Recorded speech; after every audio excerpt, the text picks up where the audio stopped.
É um grupo, né? Tem bastante gente que eu conheço já aí, tá certo? Faz tempo que eu não vejo, né? Mas é um prazer aqui estar de volta, tá certo? Mesmo que a distância, né, Osbir? É Bom, verdade. a ideia inicial, na verdade, era para falar para vocês de uma ventilação mecânica de uma forma geral, que eu tinha conversado com o Osbiro, mas por questões aí de datas aí também, aí nós não conseguimos, e a ideia é tentar viabilizar isso em novembro, tá? Então, a ideia que eu tive com os Miro era tipo 2, 3 dias, para não ficar uma coisa maçante, né? Então, para a gente tentar aí programar uma coisa mais interativa e presencial, né? Que eu acho que é importante, tá? Nós vamos falar, né, hoje de volume garantido, tá bom? Não é uma novidade, já tem algum tempo, né, essa modalidade de ventilação. Se vocês quiserem, nós podemos agendar agora nós estamos em agosto, né, para setembro. Hoje, né, todos os equipamentos, né, nós falamos, né, nós partimos da idade da pedra e depois da idade do papel, né?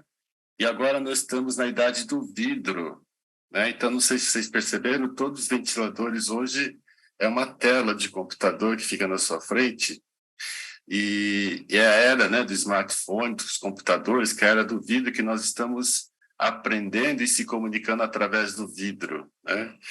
E uma das coisas eu acho que é importante, né, é nós entendermos o que o aparelho está dizendo para a gente, sabe? As curvas, né, os gráficos, como olhar a tela do ventilador e como aprender a fazer a leitura dessa tela, tá? Se vocês quiserem, né? Eu não sei quais equipamentos vocês dispõem, tá certo? Aí no serviço de vocês, mas eu acho que a maioria desses equipamentos agora mais recentes, todos eles é uma tela, tá certo? É uma tela de computador na sua frente e cheio de curvas e gráficos que nós precisamos interpretar, né? Se vocês quiserem, né? Vocês podem, em setembro, tá? A gente pode agendar numa quinta-feira, como foi hoje, tá? E eu faço essa apresentação para vocês aí também online, tá bom? Bom, a ideia hoje, então, é a ventilação volume garantido, né? Então, todos vocês dispõem, não sei, é só o César Carles, e no César Carles, qual é o equipamento que vocês têm lá, o ventilador? Pode ver, Dani? A gente usa o IX5, tem Ah, o Luft 5, chegou recente, a gente não está usando ainda, acho que não começamos a usar. tá, E o Inter 5, né? A gente ainda usa o Inter tá. 5. Mas o que tem o gráfico, né? Como o senhor está dizendo, é o IX5, né? Que ele já é Isso, nesse formato, né? Mais touch, né? De tela e gráfico, isso. e você vai Eu não, manuseando. Uhum. tá. Eu não sei quais as outras unidades, né, que nós temos aí, provavelmente. Bom, agora não existe mais, né? O Inter 5 acabou, não existe mais, tá certo? Esse Luft eu não conheço, eu acho que é uma empresa lá do Rio Grande do... Não, de Santa Catarina, eu acho. Eu acho que é isso. Chegou para a Isso, gente agora. No outro hospital, no HGF, eu acho que é o mesmo respirador, porque eles compram via Secretaria de Saúde, né, e distribuem para os hospitais da Rede César. Tem alguém do tá. HGF, gente, que possa falar, se quiser falar? Lá no HGF. É o X. Isso mesmo, Dani, é o X tem. X5, né? E chegou o Luft também, Fabíola, lá? Não que eu tenha conhecimento, só se chegou na engenharia e ainda não passaram essa informação para a gente. Pronto. Foi uma solicitação de vocês ou chegou? Não foi. Não foi solicitação nossa. Mas ele, pelo que eu vi, ele parece com o X5, o Luft 5. Uhum. Bom, então todos vocês, eu acho que a maioria de vocês deve ter disposição, por exemplo, o X5 tem esse módulo que é o volume garantido, tá? Eu não sei o Luft se ele tem essa modalidade, tá bom? Então, nossa ideia hoje é apresentar para vocês esse módulo, né, essa ventilação volume garantido, o que é e quais são os princípios, né, de uso, tá, desse equipamento, tá bom? Então, vamos lá. Bom, aqui, antes disso, eu vou mostrar para vocês, né, qual que é hoje, de uma forma geral, os cuidados respiratórios, né, que nós adotamos para os bebês prematuros. Tá? Bom, então aqui, né, vamos continuar, como que nós protegemos um pulmão prematuro? Né? E o protótipo aqui é um pulmão com SDR. Então, o uso do corticóide antinatal hoje, que não tem dúvidas, né? E na sala de parto talvez tenha sido hoje, né, a grande mudança que nós tivemos nesses últimos, vamos dizer, 10 anos, tá? Que é o uso do CPAP através de máscara, né, evitar a intubação desses bebês, e utilizar já na sala de parto a ventilação protetora, né, de preferência com o baby puff que nós temos, né, sempre utilizando o PIP com a menor FO2 possível. Sempre procurar, se o bebê respira espontaneamente, independente da idade gestacional, iniciar com a forma não invasiva, né? O CPAP e a ventilação não invasiva propriamente dita, e muitos desses bebês, principalmente os acima de 26 semanas, nós conseguimos manter essa forma não invasiva. E sempre, né, pensando aqui no surfactante, e hoje é um dos grandes dilemas, né? Como nós deixamos esse bebê na forma não invasiva, como fazer o surfactante de forma precoce. Então, existe essa forma, essa possibilidade que, através do catéter, de uma forma menos invasiva, que é o LISA-MIST, nesses bebês, né, que ficam em CPAP ou em não invasiva, e uma outra forma hoje, né, em bebês maiores, né, que é o uso da máscara laríngea, né, para administrar o surfactante. Sempre que o bebê é entubado, então eu posso fazer o surfactante logo que esse bebê é entubado e sempre procurar, né, a extubação desse bebê através da estratégia Ensure. A intubação pode ter sido, né, decorrente de falha desse processo todo da ventilação não invasiva, ou pode ter sido também para estabilizar esse bebê na sala de parto. Então, à medida que esse bebê é intubado, inicia então a ventilação invasiva, e aqui que vai ser o nosso foco, né? Nós temos várias possibilidades de a ventilação desses bebês, da forma convencional, né? Então, o TCPL tradicional e a pressão controlada mais recentemente, com as formas sincronizadas, né? Assistido controlado, o SMV com pressão de suporte, e a ventilação volume-alvo, né? Que é o nosso foco hoje de discussão. Quando tudo isso falha, né, a ventilação de alta frequência. À medida que essa ventilação prolonga, normalmente a partir da segunda para a terceira semana de vida de ventilação, em geral, esses bebês vão necessitar do corticoide para ajudar na extubação. Né? São aqueles bebês que estão evoluindo para uma forma crônica, né, da doença pulmonar. E sempre pensar na cafeína, que ajuda na extubação desses bebês, e qualquer que seja, né, a estratégia que nós vamos adotar aqui de suporte respiratório, procurar sempre a oxigenação, o alvo, e que hoje nós mantemos, né, essa saturação entre 90% e 95%. E cada vez mais, a nutrição é fundamental nesse processo todo, né, e de preferência a nutrição enteral, né? O que nós, na verdade, isso já é antigo, né, pessoal? Mas o que nós redescobrimos? Que a única forma de fazer esse pulmão crescer é dar comida para eles, né? Então, a nutrição aqui se torna fundamental. E todo o nosso esforço, né, de todas essas estratégias é fazer com que esse bebê respire espontaneamente em ar ambiente com 36 semanas de idade corrigida. Todos esses pontos que eu coloquei para vocês, né, existem dezenas, centenas de estudos, tá, comparando a eficácia, né, desses procedimentos. Né? Essa é a estimativa hoje, né, durante mais ou menos 3 décadas, né, de pesquisas, mais de 25 mil bebês foram estudados, né, prematuros. Né? E o compilado de todos esses estudos, né, saiu agora recentemente, esse estudo aqui, que nós chamamos de meta-análise das meta-análises. Né? Então, esses autores fizeram revisões de todas as meta-análises que foram feitas de estudos, né, que, de certa forma, avaliaram a prevenção da displasia broncopulmonar.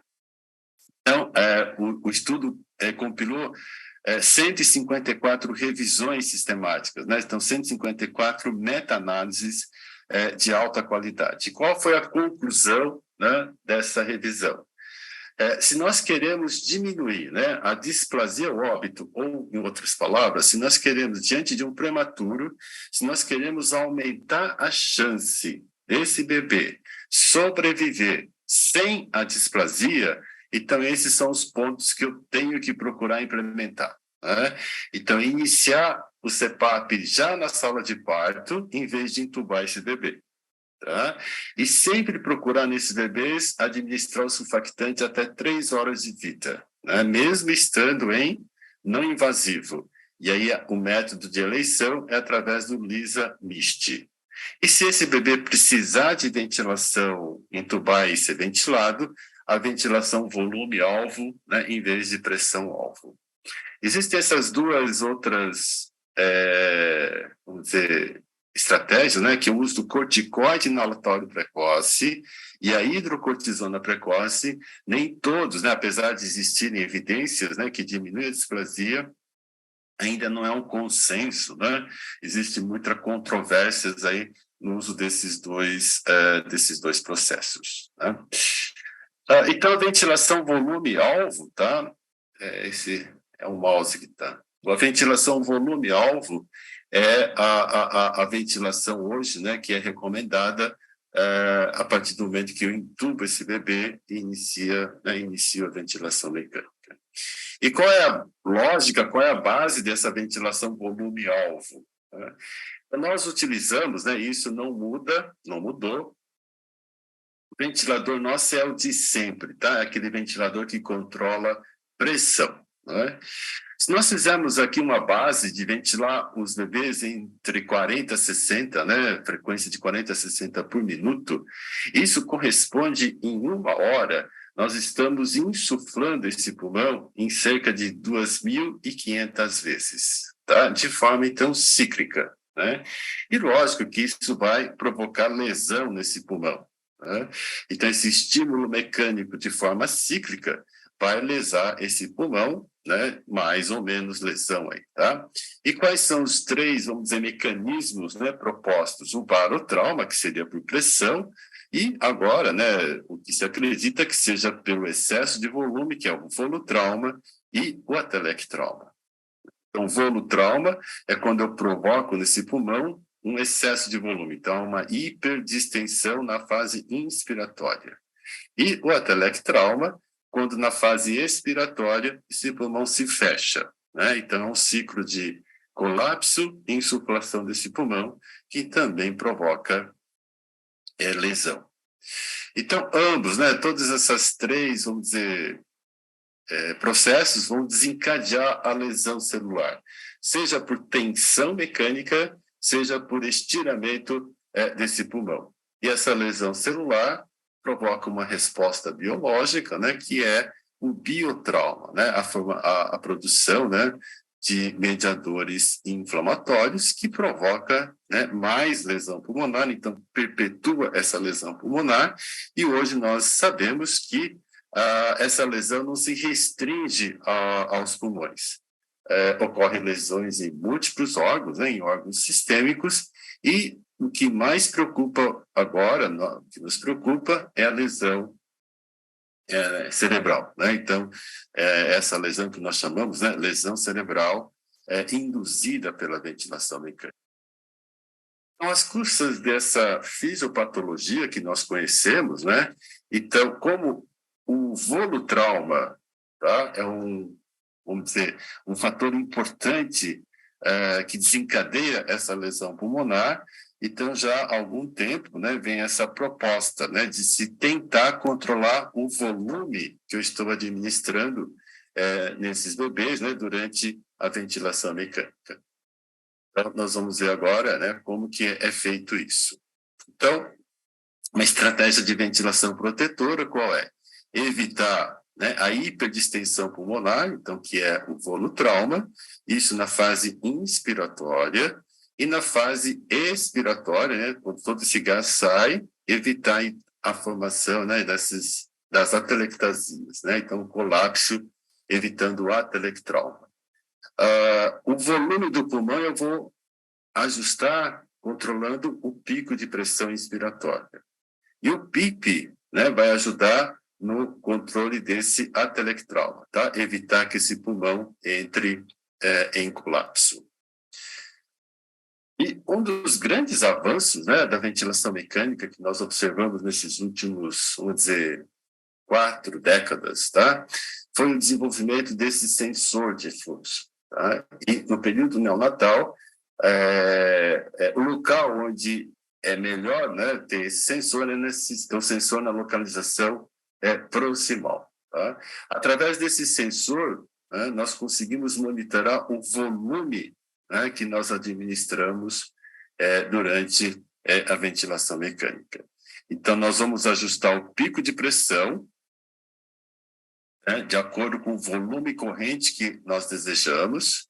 E hoje, a média de volumes que normalmente nós vamos usar para ventilar o recém-nascido é entre 4 a 6 ml por quilo. E o PIP, que é o grande ainda desafio, né, que é para manter esse pulmão aberto. Então, através, né, do volume pulmonar. Né? Então, o modo que nós usamos, né, que vocês usam aí também, tá? É o TCPL ou pressão controlada, né? Ventilação pressão controlada. Então, aqui, o que nós ajustamos no ventilador? Basicamente, nós vamos ajustar as pressões.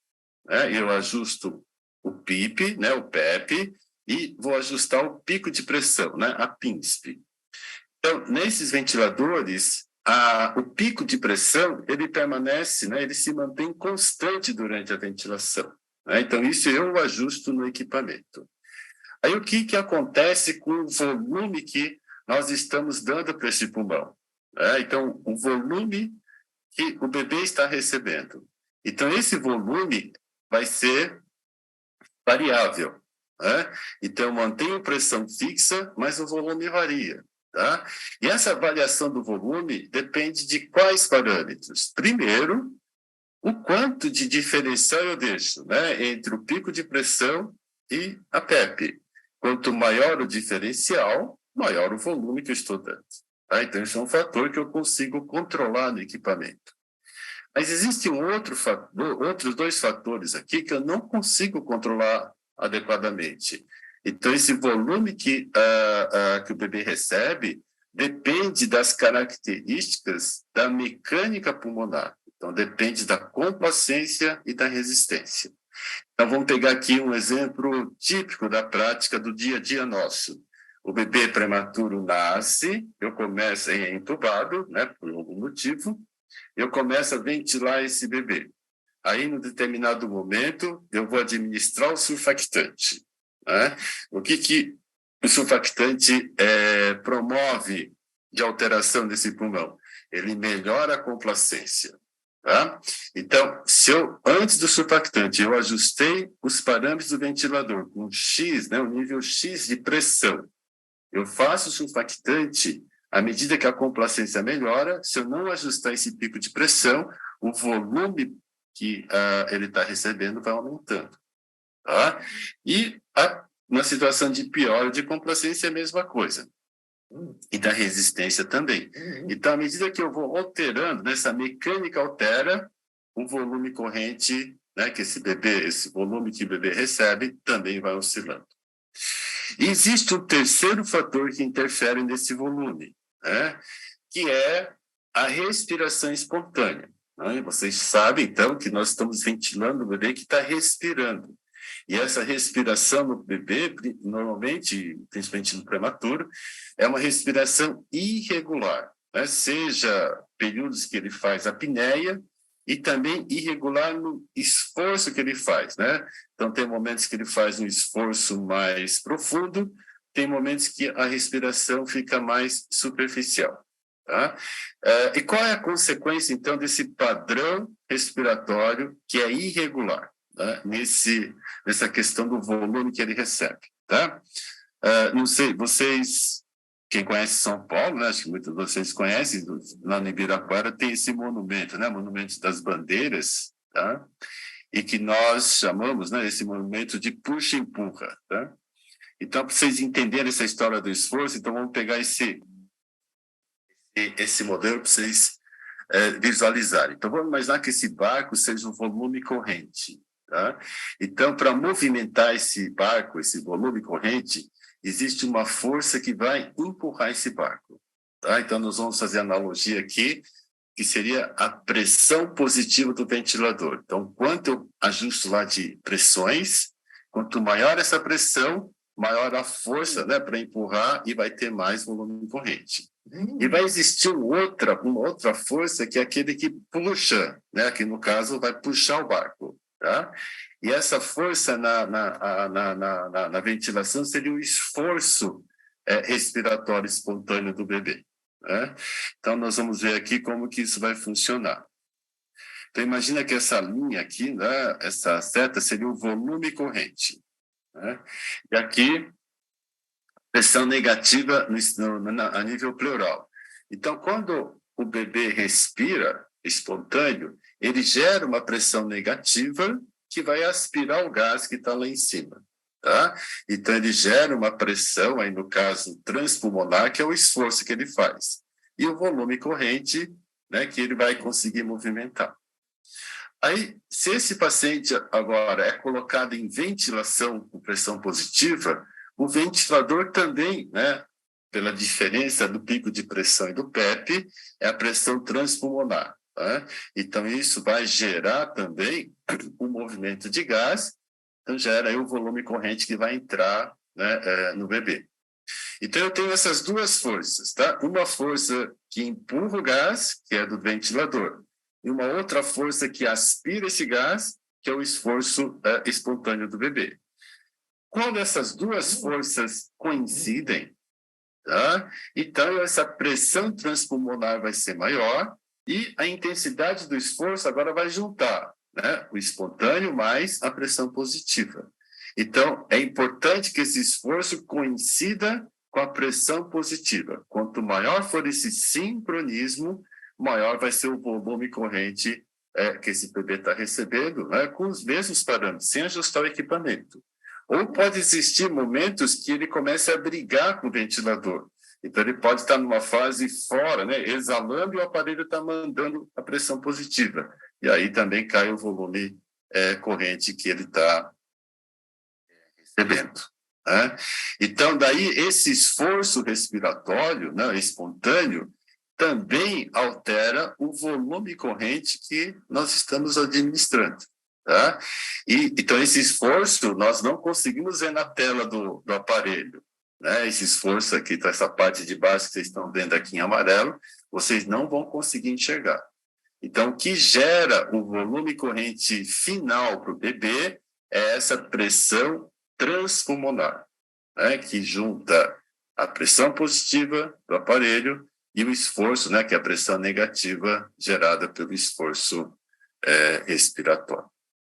Então, vocês veem que o volume corrente, né, no bebê oscila demais. Então, se vocês tiverem lá o X5, por exemplo, vocês ficam lá, tem uma parte no X5 que ele fica mostrando o volume corrente para a gente. Vocês veem que aquele número fica oscilando toda hora. Tá? Então, essa oscilação daquele número do volume corrente é por causa de todos esses fatores. Bom, então, na forma tradicional, né, como que nós ajustamos os parâmetros do ventilador? Eu sempre vou ajustar, então, a pressão, né? Esse é o tradicional.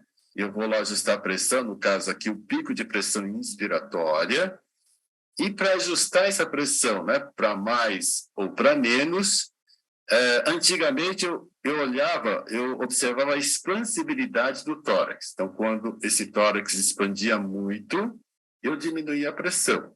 Quando expandia pouco, eu aumentava a pressão. Hoje, com o desenvolvimento desses sensores de fluxo, eu posso observar na tela do ventilador o volume corrente. Né? Então, agora, né, nesses equipamentos modernos, eu vou ajustar o pico de pressão de acordo com o volume corrente que eu desejo administrar para esse paciente. Então, o volume corrente alvo. E aí, esse volume corrente alvo depende de cada situação. Então, aqui eu coloquei para vocês alguns exemplos, tá? Então, se vocês pegarem o prematuro extremo, né, com SDR, qual é o volume que eu vou administrar, vou calcular para esse bebê? Entre 4 a 6 ml por quilo. Então, esse é o número mágico, tá, pessoal? 4 a 6 ml por quilo é o volume corrente na maioria das situações, na fase aguda da doença, é esse volume que nós vamos utilizar. Diante de um prematuro, vamos dizer, extremo, já chegando, né, no limite, que sendo aqueles prematuros abaixo de 700 gramas, por paradoxal, né, nós precisamos de um volume corrente maior para esses bebês. Né? Por quê? Por causa do efeito do espaço morto do sensor. Né? Sabe aquele sensor de fluxo proximal? O volume desse sensor é cerca aí de 1 ml. Tá? E esse 1 ml em crianças maiores, esse 1 ml vai ser fixo sempre, né? Em crianças maiores, né, ele não vai ter tanto impacto do que nesse bebês, né? Abaixo de 700 gramas, 500 gramas, quando esse 1 ml vai fazer efeito, né? Então, aí eu utilizo volumes correntes maiores, tá? Entre 5 a 6 ml por quilo. Aqui um outro exemplo é um bebê que está prolongando a ventilação, normalmente a partir da 2ª semana de ventilação. Né? Então, esses bebês já estão entrando na fase crônica e há um aumento do espaço morto. E esses bebês precisam de um volume corrente maior, tá? Normalmente acima de 6 ml por quilo. Né? E naqueles bebês que apresentam já instalado uma displasia grave, aqui o espaço morto, né, é muito alto, né, e aí vou precisar de volumes correntes também muito altos, tá?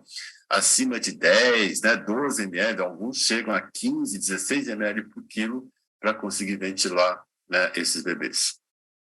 A taquipneia transitória, esse é o volume mais ou menos, né, 4 a 4,5, na síndrome de aspiração de mecônio e na hérnia diafragmática. Então, para cada situação, eu tenho que ajustar um volume corrente que seja adequado, né, para esses bebês, tá? Em termos, assim, mágicos, né, na fase aguda, o número que nós precisamos guardar na memória é entre 4 a 6 ml por quilo.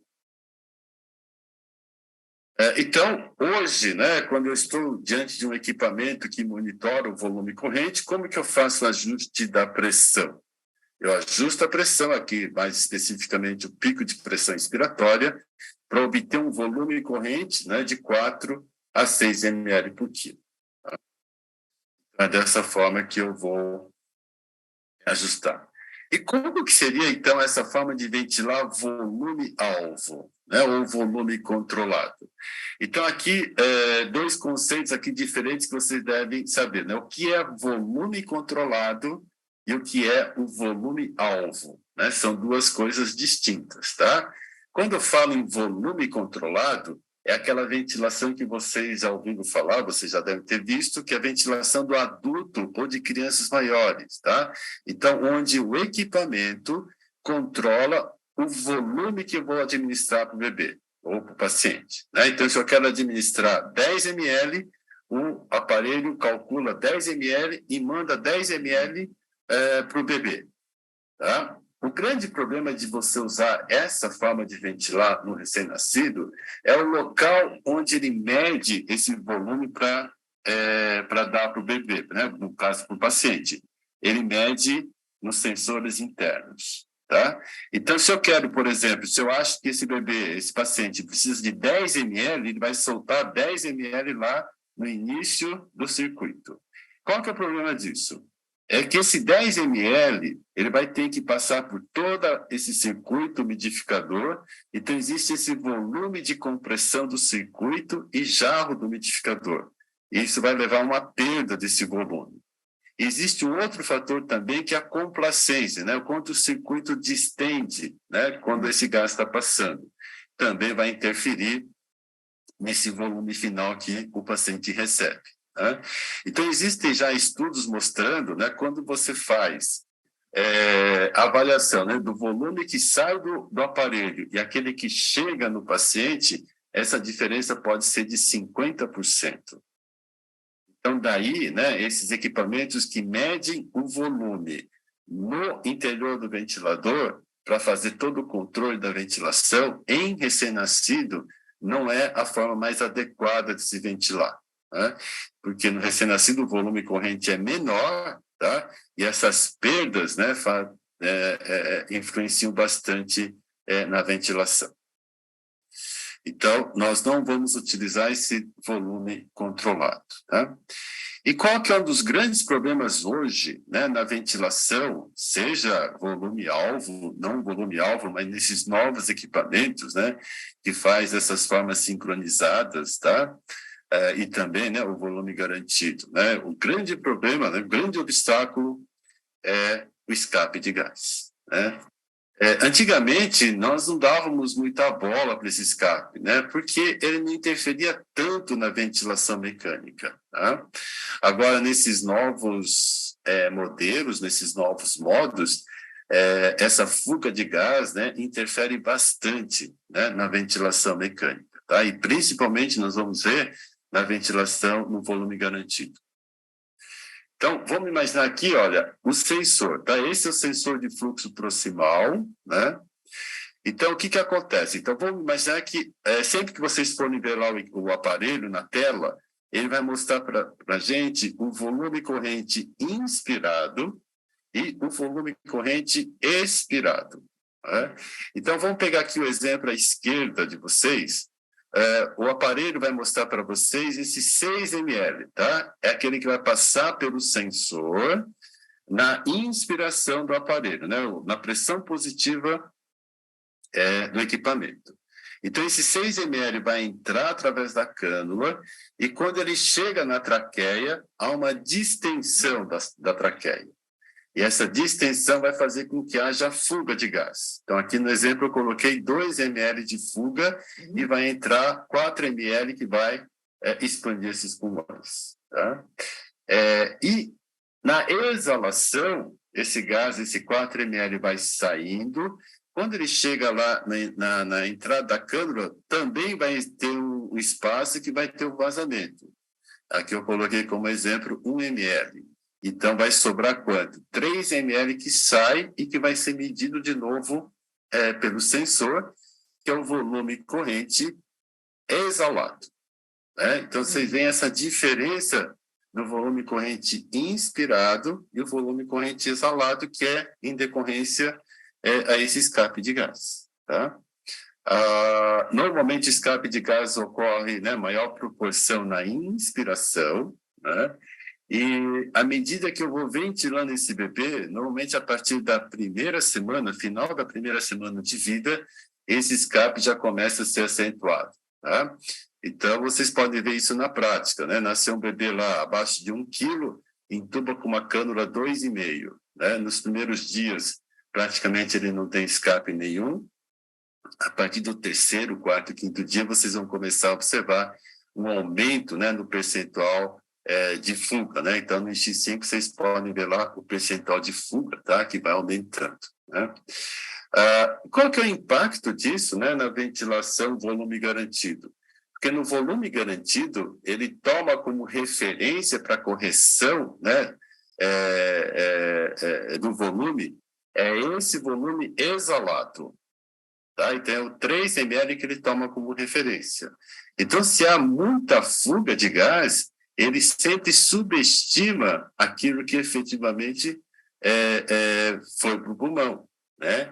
E ele pode fazer uma correção, né, inadequada desse volume, dos parâmetros do equipamento. Então, quando eu estou ajustando lá, né, quando vocês estão vendo, ajustando manualmente as pressões, vocês vão ver no monitor o volume corrente exalado. Então, esse volume corrente exalado que deve ser a referência e aquilo que nós mostramos para vocês, né? Deve ser mantido entre 4 a 6 ml por quilo. Bom, como que é agora a história do volume-alvo? Né? Então, o volume-alvo, nós vamos mudar aqui um pouquinho o paradigma. Tá? O aparelho continua o mesmo, tá, pessoal? Não muda o aparelho continua controlando a pressão. Né? O que mudou? Os fabricantes desenvolveram um software que é incorporado nesse equipamento, que ele vai funcionar como se fosse a nossa mão aí. Tá? Então, como que vai ser agora o ajuste? Então, no volume-alvo, e no caso, volume garantido, o que nós fazemos? Nós vamos ajustar no equipamento o volume corrente que eu estou desejando. Tá? Esse ajuste, né, sempre nesse cálculo entre 4 a 6 ml por quilo. Tá? Então, vamos imaginar que o bebê pesa lá 2 quilos, tá? Eu vou ajustar lá entre 8 a 12 ml. Então, esse é o valor que eu ajusto no equipamento. Eu ajustei o volume corrente que eu quero. Tá? Aí, o que o aparelho faz? Através desse sensor, né, esse sensor proximal, que fica aqui na entrada da cânula, ele monitora continuamente, ciclo a ciclo, o volume que está entrando e saindo desse paciente. Aí ele vai pegar aquele volume corrente exalado, esse valor ele analisa lá no equipamento. Se esse volume corrente exalado estiver fora daquele alvo que eu ajustei, o que ele faz? Ele ajusta o pico de pressão automaticamente. Então, se vocês vão perceber que quando vocês colocam no modo volume garantido, o pico de pressão, né, a pressão inspiratória, ele não permite mais que vocês ajustem. Então, é o equipamento que vai fazer esse ajuste automático. Tá? Então, se o volume corrente expirado estiver abaixo do alvo, ele aumenta o pico de pressão, e vice-versa. Né? Então, isso é o que nós chamamos de volume garantido. Tá? Existe um outro forma, né, de ventilar volume-alvo, que é mais comum, que é usado, né, mais comumente, na pediatria, tá? Que é o PRTC. Acho que vocês já devem ter ouvido falar, né? Que é pressão regulada, volume controlado. Só que qual que é o principal problema desse volume, dessa forma de ventilar no recém-nascido? É porque o volume que ele leva em consideração, né, o volume medido, esse volume é medido no interior do equipamento. E aí existe todo aquele problema do circuito, né, que eu falei para vocês, tá? E do vazamento, que pode fazer com que ele calcule de forma errada, né? Esses ajustes, tá? Do pico de pressão. Então, nós utilizamos mais esse modo, tá? Que é o volume garantido. Esses são alguns exemplos, né, de equipamentos que nós temos, tá? Hoje já tem vários outros, né? No mercado aqui brasileiro, né, que faz o volume garantido. Tá? Então, como que ele vai funcionar aqui de forma gráfica? Tá? Então, eu vou ajustar um volume corrente alvo. É isso eu que vou determinar no equipamento. Aí o aparelho, eu vou ajustar uma pressão lá. Agora, o que vocês vão ajustar no equipamento é pressão limite. Tá? Apesar de o aparelho estar fazendo autoajustes do pico de pressão, você faz um ajuste, né, no equipamento dos limites que esse equipamento vai trabalhar, vamos dizer, sozinho. Por quê? Isso é uma forma de segurança, né, para que ele não faça muita alteração de pressão, né, que pode ser que ele esteja fazendo alguma leitura errada. Então, você estabelece um limite de trabalho para esse equipamento. Tá? Então, alguns equipamentos vai fazer com que você ajuste, né, a pressão inferior e a pressão superior desse limite. Tá? Quando o aparelho não permitir ajustar a pressão inferior, normalmente inferior é o limite do valor da PIP, né, da PEP. Então, eu vou ajustar essa pressão limite, normalmente por volta de 25 a 30 centímetros, né, que eu deixo lá ajustado inicialmente. E o aparelho manda o ciclo e mede o volume. Se esse volume está dentro do alvo, ele mantém a pressão sem alterar. né? Agora, se esse volume que ele mediu, né, o volume corrente sempre expiratório, cai abaixo do alvo, ele recebe essa informação e faz com que o aparelho aumente o pico de pressão, tá? Para que o volume chegue de novo no alvo. Se por algum motivo, né, com aquela pressão, o volume começar a aumentar, ele vai pegar essa informação e faz o quê? Diminui o pico de pressão. Então, o ajuste do equipamento, o equipamento faz esse autoajuste só do pico de pressão, né? De acordo com esse volume corrente que ele está monitorando. Essa variação de pressão, né, de pico de pressão que o aparelho está fazendo, nós chamamos de pressão de trabalho, né, do equipamento. Ele é livre, né? O aparelho é livre para fazer esses ajustes dentro desse limite que eu estabeleci. Qual que é um dos grandes problemas? É que o bebê começa a respirar. Então, lembra aquela história do papel da respiração, né? Do esforço espontâneo? Olha. Então, pegando aqui o exemplo no primeiro. O aparelho mandou o ciclo e ele fez a respiração, né? Ele disparou e fez o esforço. Então, o volume corrente aumenta, tá? Que ele recebe. Então, o aparelho pega essa informação, tá? E vai fazer o quê? Ele vai diminuir a pressão. Mas se nesse outro ciclo ele não respira espontaneamente, esse volume corrente cai muito.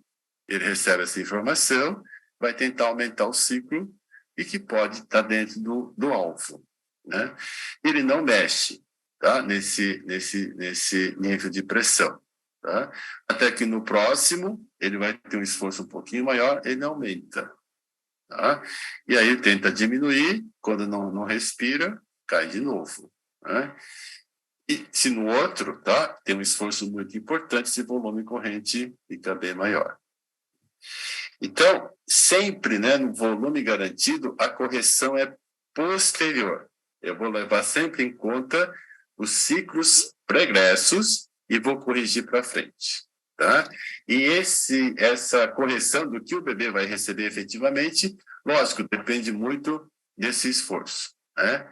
Então, por isso que nós chamamos de um volume, né, uma ventilação com volume quase garantido, tá, pessoal? Então, eu ajusto lá um nível X, não é exatamente aquele X, ele não vai receber constantemente, né? Então, mesmo nessa forma de ventilar, esse volume oscila, tá? E a ideia dessa forma de ventilar é que o volume fique mais próximo daquele alvo, né, que eu estabeleci. E a outra coisa, aqui eu coloquei assim de forma de correção ciclo a ciclo, tá? Isso não acontece na prática, né? Então, é isso que nós chamamos de algoritmo, né? Cada fabricante desenvolveu um algoritmo próprio, tá? Para fazer essas correções, né? Então, essas correções não são feitas, vamos dizer, ciclo a ciclo, tá? Eles sempre levam uma média, né, para fazer essas correções, para evitar que o aparelho faça essa correção de forma abrupta, né? Então, esses são os algoritmos e cada marca, né, de respirador utiliza o seu próprio algoritmo, né? E que, na verdade, isso daí que é o segredo de Estado, tá? Então, cada equipamento tem o seu, né, e o concorrente não sabe, né, como que é essa correção, né, esse algoritmo.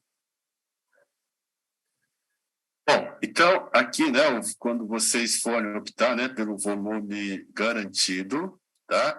Então, nesses modos, todos eles vocês podem associar o volume garantido, né? O TCPL, TCV, no modo assistido controlado, no modo SMV com pressão de suporte. Em alguns equipamentos, né, o X5 não permite, tá, pessoal? Só o BBLOG, né, o VN600 da Dräger, que permite o volume garantido com pressão de suporte. Quando você associa volume garantido, não é mais TCPL, sabe, aquele tradicional que nós estamos acostumados, tá? Então, ele vira pressão controlada. Então, isso é uma questão conceitual, né? E quando você utiliza SMV mais pressão de suporte, o volume garantido, né, ele vai ajustar os picos de pressão dos ciclos assistidos e controlados, tá? Ele não ajusta do espontâneo. Então, aí quando você coloca, né, SMV mais pressão de suporte, ele vai ajustar os ciclos do SMV, né? Sabe aquele autoajuste da pressão inspiratória? Só vai ocorrer nos ciclos do SMV. Ele não mexe nos níveis, né, de pressão de suporte, tá? Então, a pressão de suporte sempre é manual, né? Você que vai ter que ajustar lá no equipamento. Bom, então eu ajusto, né, inicialmente o volume-alvo que eu quero, e aí depende do bebê, né, do tipo de paciente que eu estou ventilando. Então, aqui, 3 exemplos para vocês. Eu vou ajustar o volume corrente-alvo que eu quero. Eu deixo a pressão limite inicial entre 20 e 25 por segurança, né, porque você não sabe quanto que esse bebê vai precisar de pressão, né, inspiratória, eu deixo esse nível. E inicia a ventilação. Tá? E se a pressão de trabalho estiver abaixo do limite, você mantém, né, esse nível, e depois você pode reajustar, tá, essa pressão limite para deixar mais ou menos 5 acima da pressão de trabalho. Então, essa pressão de trabalho é aquele pico de pressão que vai aparecer na tela do ventilador, tá? Do monitor. Então, se está lá 25, né, pressão para atingir o volume que vocês querem, você ajusta o limite de pressão 5 acima desse nível.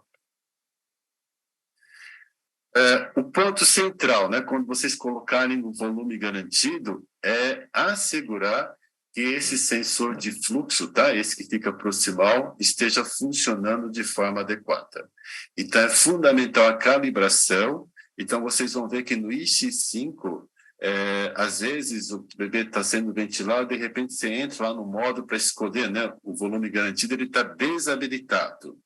Então, significa que o sensor tem que ser recalibrado para que ele habilite o volume garantido. Então, você tem que recalibrar, né, reiniciar todo o ventilador, né, recalibrar o sensor para que habilite esse modo volume garantido. Então, a calibração é fundamental.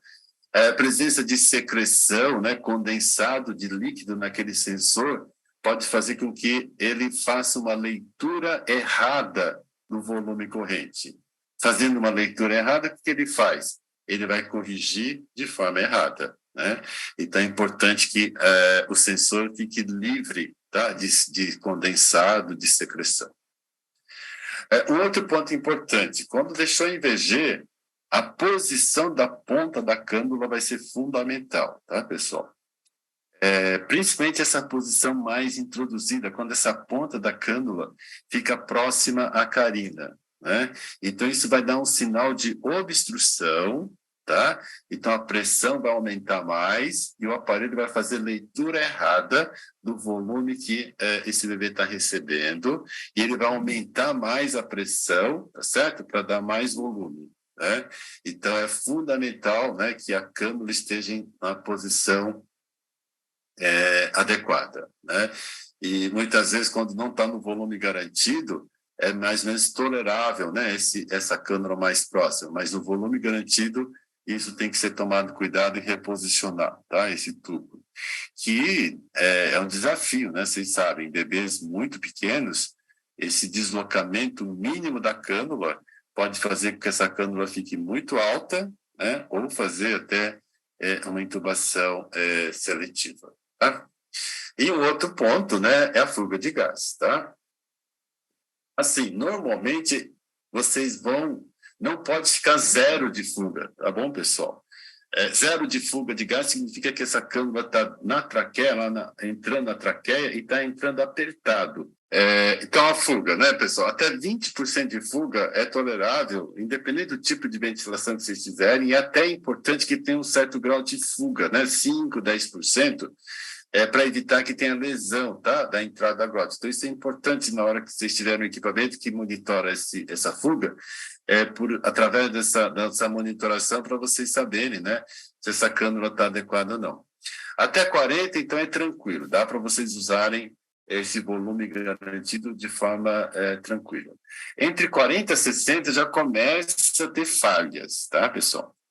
Alguns equipamentos, né, equipamento da Dräger, o VN600, VN500, eles desenvolveram, né, a Dräger desenvolveu um software que compensa essa fuga de gás. Então, essa fuga vai ter menos interferência na ventilação. Nem todos os equipamentos têm esse sistema, tá, de compensação de fuga. O IX5 não tem, tá, pessoal? Existe uma compensação de perda do circuito, não é de fuga. Então, é bom vocês não confundirem isso, né? Então, de 40% a 60% já começa a ter alguma interferência, vocês têm que tomar cuidado na hora de colocar em VG. Acima de 60% já tem que tomar muito cuidado, tá, pessoal? De fuga, porque ele pode estar fazendo leituras erradas e corrigindo de forma errada. Aí tem duas opções. Ou você tira do VG, deixa na forma tradicional, ou você tem que mudar de cânula, tá? Trocar essa cânula para uma cânula maior, né? E isso, né, essa questão aí desses novos modos fez com que a gente derrubasse um paradigma na neonatologia de não usar cânula com balão, tá? Então, isso está caindo, né? E principalmente desses bebês que vai entrando numa fase mais crônica, né, de segunda semana de ventilação para frente, eles fazem uma traqueomegalia, tá? Por causa dessa pressão, né, dessa distensão cíclica da traqueia, e em geral vai ter essa fuga, tá? E às vezes fuga de 90%, né? Vocês podem começar a observar, e essa fuga muito grande interfere na ventilação, tá? E aí, a possibilidade é trocar por uma cânula maior, ou, normalmente, quando vocês vão trocar acima de 3,5 a cânula, tá?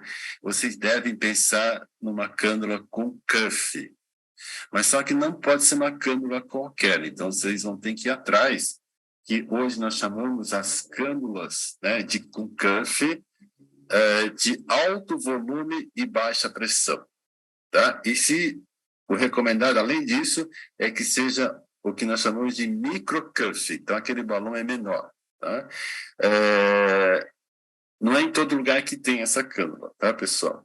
Então, não pode também ficar usando qualquer cânula com balão, né, que isso pode provocar lesões aqui, né, na subglottis, tá?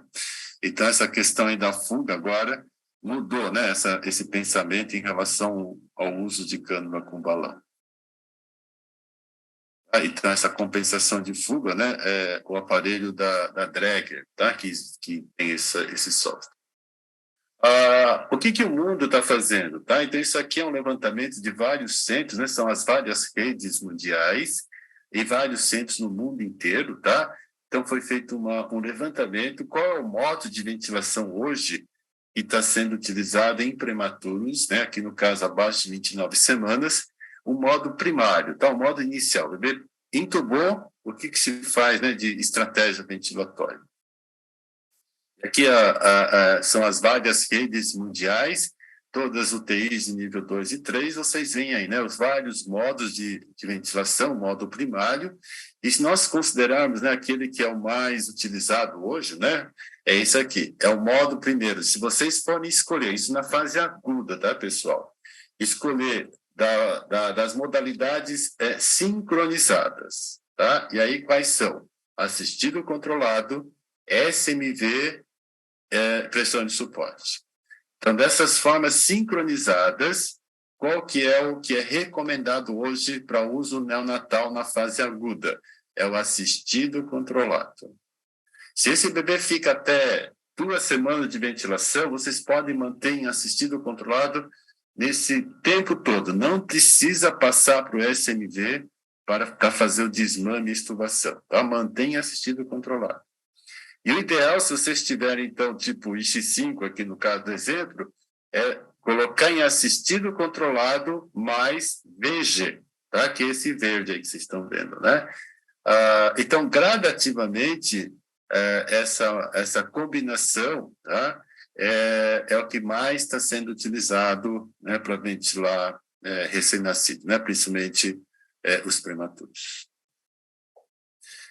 Existe ainda uma grande dificuldade, tá, pessoal? Vocês vão ver que é típico, vocês vão começar a usar o VG, é assim, você começa durante o dia e no plantão muda, tá? Porque o aparelho vai alarmar mais, tá, pessoal? Isso, vocês vão ver, ele começa a alarmar bastante. É fundamental, então, nós interpretarmos o porquê que ele está alarmando para corrigir, tá? Então, muita gente é mais fácil tirar do VG, porque o alarme para de soar, né? Mas aí é voltar para trás, né? E é a história da barofobia, tá? Então, é uma das dificuldades, né, de implementar essa modalidade de ventilação. Pessoal, por mais que o equipamento seja de última geração, ele pode ter falhas, tá, pessoal? Então, sempre, né, procurar, vocês vão estar lá, que seja o X5, qualquer equipamento, vocês têm que pensar que ele pode ter falha, tá? E tem que tomar cuidado, né? Então, por isso que os alarmes não podem ser desabilitados, né? Porque quando você ajusta os alarmes, esse alarme está significando alguma coisa, né? E uma das coisas é que o equipamento pode estar em mau funcionamento.